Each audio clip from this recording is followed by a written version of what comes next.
Normalmente eu venho aqui compartilhar com vocês alguma coisa que tá pulsando, né, no meu coração, tá mexendo comigo, alguma coisa que eu vivenciei ou que eu li, alguma experiência que eu tive. Normalmente eu venho compartilhar algo, né?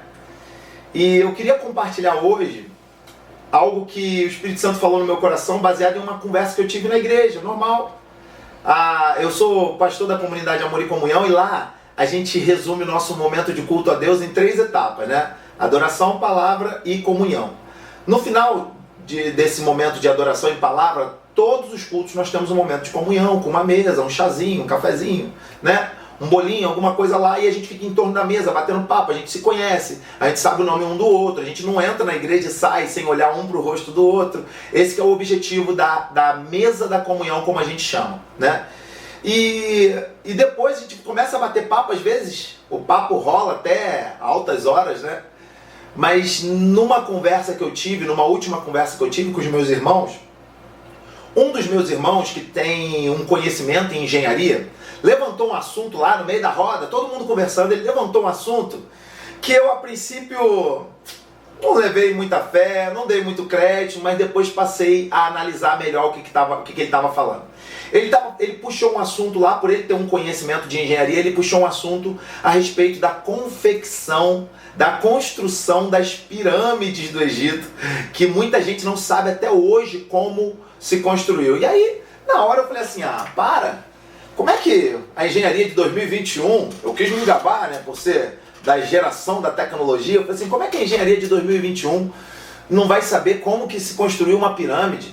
Aí ele falou assim, não, ô Rodrigo, você não está entendendo, não tem como. A engenharia de hoje, os equipamentos de hoje não suportam para construir uma pirâmide como ela foi construída. Por isso que existe tanta teoria de que foi alienígena, foi isso, foi aquilo, e que é óbvio que eu não gasto tempo com isso. Mas o camarada falou assim, mas você precisa entender uma coisa, só o bloco da base da pirâmide não teria como nenhum equipamento de hoje carregar e transportar ele para aquele lugar. Aí eu comecei a achar estranho. Ele falou assim, a coisa é tão doida que os cientistas e os engenheiros, eles ficam pensando até hoje como eles fariam para construir uma pirâmide como aquela hoje. Eu fiquei pensando, como é que pode? Que absurdo é esse? Como é que pode hoje, em pleno século aí da tecnologia, não se saber como construir uma pirâmide daquele jeito? Eu fiquei meio confuso. E aí, lendo a Bíblia, eu li uma passagem onde se fala sobre a construção do Templo de Salomão. E eu já fui ourives. Eu trabalhei 12 anos da minha vida como ourives. E nesses 12 anos que eu trabalhei como ourives, eu confesso para você que ao ler a construção da pia de bronze, que a Bíblia narra na construção ali do Templo de Salomão, que eles fizeram uma pia de bronze, sustentada por 12 touros de bronze, onde era colocado mais de 40 mil litros de água.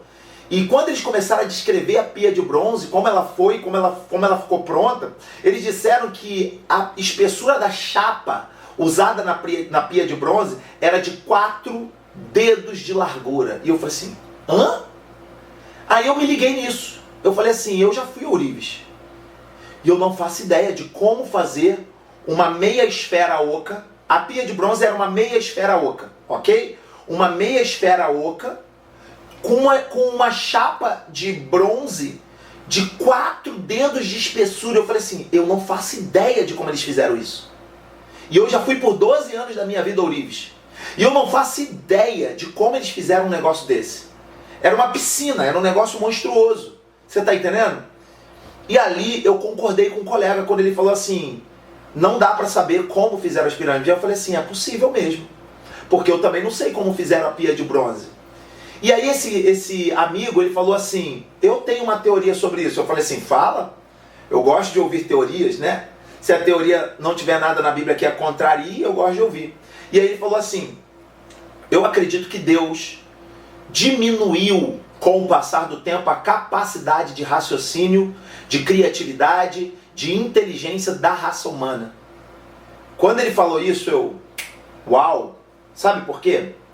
O ser humano foi criado para ser eterno, não foi criado para morrer. Então, a partir do momento que o homem pecou, Deus falou assim, não coma desse fruto porque você vai morrer. Ou seja, um ser criado para a eternidade foi diminuído para a mortalidade. Entenderam isso? Um ser criado para a eternidade foi diminuído para a mortalidade. Aí eu achei aquilo ali que condizia com o que o colega estava falando. Aí eu parei para pensar mais ainda. Gênesis capítulo de número 11, fala ali da famosa Torre de Babel, diz que o ser humano era tão inteligente, criativo e unido, que Deus falou assim, tudo que eles quiserem fazer, eles vão conseguir. Já parou para pensar no próprio Deus, dizendo, tudo que eles quiserem fazer, vão conseguir? Então Deus foi lá e tocou, diminuindo a capacidade de comunicação deles, diminuindo a capacidade de fazer tudo o que eles quiserem. Então, mais uma vez, Deus realmente limitou o homem. E eu comecei a ver que tudo aquilo fazia sentido. Com o tempo, Deus vem limitando o homem. Olha que outra coisa interessante. Deus olhou para a humanidade e falou assim, olha, vocês estão vivendo muito tempo no pecado, eu vou restringir a idade de vocês a 120 anos. E hoje em dia, quem chega a 60, 70, 80, já está no lucro. Porque com o tempo, de fato, Deus vem restringindo a capacidade humana. Por quê, Rodrigo? Para proteger o homem de si mesmo. Deus olhou para o homem e falou assim, 1000 anos, mesmo que vocês sejam mortais, 1000 anos é muito tempo para vocês ficarem nessa terra fazendo besteira. Então eu vou diminuir esse tempo para 120 anos. O povo da Torre de Babel estava usando todas as suas habilidades, para o mal. E Deus foi lá e não permitiu. Ou seja, toda vez que Deus restringe as habilidades e capacidades do homem, é para preservá-lo de si mesmo. Deus preserva o homem do próprio homem. Então, realmente, quando ele falou que a inteligência que havia há mais de 3.000 anos, quando se fizeram as pirâmides, a inteligência não é a mesma de hoje, porque com o tempo Deus veio restringindo a inteligência, a capacidade, a criatividade do homem. E aí eu fico pensando assim, então imagina que desgraça eu vivo hoje. Porque eu estou no meio de uma geração medíocre, com uma inteligência medíocre, com uma criatividade medíocre, e eu não quero viver na mediocridade. Como é que eu faço? Se realmente a humanidade veio sendo restringida, e se realmente a humanidade veio sendo limitada, e nós chegamos a 2021 com uma capacidade ínfima comparado com o que de fato era para o homem vivenciar, como é que eu faço hoje se eu quiser viver além da mediocridade? Se eu quiser viver mais do que eu vivo hoje? Aí o Espírito Santo me fez lembrar de Colossenses capítulo de número 2, versículo 3, que diz assim, em Cristo estão escondidos todos os tesouros da ciência, do conhecimento e da sabedoria. Em Cristo estão escondidos todos os tesouros da ciência, do conhecimento e da sabedoria. Engraçado é que na NTLH diz assim, Jesus é a chave que abre as portas de todos os tesouros, conhecimento e sabedoria que estão em Deus, que estão escondidos em Deus. Significa dizer que se você quiser viver além da mediocridade, você não pode viver no nível da sua sociedade. Você não pode viver no nível cultural da nossa geração. Você precisa mergulhar em Deus, porque nele estão escondidos todos os tesouros da sabedoria, da capacidade, da inteligência, da criatividade, de tudo que o homem precisa para voar, ao invés de rastejar, como a nossa geração faz. Que Deus te abençoe. Que Deus te fortaleça e que você saiba, quando você estiver passando alguma crise de criatividade, alguma crise de sabedoria, de saber o que fazer, de saber como sair de alguma situação, em Cristo estão escondidos todos os tesouros da sabedoria e do conhecimento.